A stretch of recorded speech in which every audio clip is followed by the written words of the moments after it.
দাস আদি মন্ডল মঙ্গলের জন্য ওনাদের মঙ্গলের জন্য মুক্ত হস্তে 20 টাকা দান করলেন। গঙ্গামায়ের কাছে প্রার্থনা করি যেন সবাই সুখ শান্তি থাকতে পারে।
যে সমস্ত পুণ্যার্থী যারা দুনাচ্ছি এখনই চলে আসছে, আপনারা ইমিডিয়েট স্থান থেকে সরে গিয়ে আসুন আসুন আসুন গঙ্গা স্নান করে যাওয়ার পথে মুক্ত হস্ত দান করুন। মাঘী পূর্ণিমা পূর্ণ লগ্নে মহাযোগে মহালগ্নে মুক্ত হস্তে দান করুন।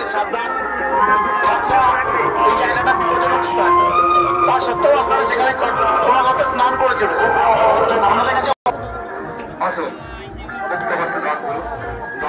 ওনার পরিবারের সবার মঙ্গল কামনার্থে 22 টাকা দান করলেন। আমাদের গঙ্গাসাগর গ্রাম পঞ্চায়েতের পক্ষ থেকে দুপুরে সাদা ভাতের আহারের ব্যবস্থা রয়েছে। অসুস্থ আছে পঞ্চায়েত মাঠে আহারের ব্যবস্থা রয়েছে।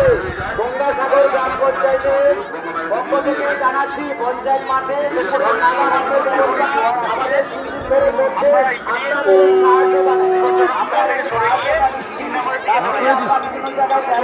যে কোনো সময় যে কোনো রকম বিপদ করে যেতে পারে। আমার ছোট ছোট বাচ্চা বয়স্ক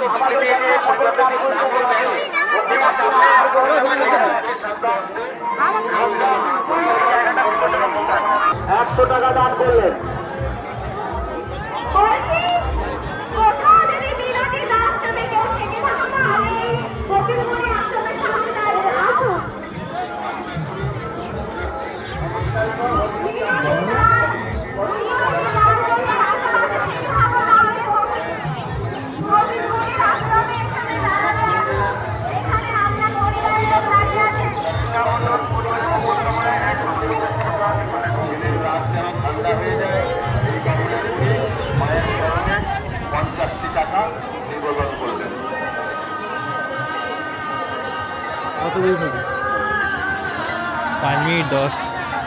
আমরা যেখান থেকে ঘোষণা করছি, অর্থাৎ কপিলমুনি মন্দিরের সামনে যে ডায়াস, এখানে কাছে কিন্তু আমাদের মেডিকেল ক্যাম্প রয়েছে।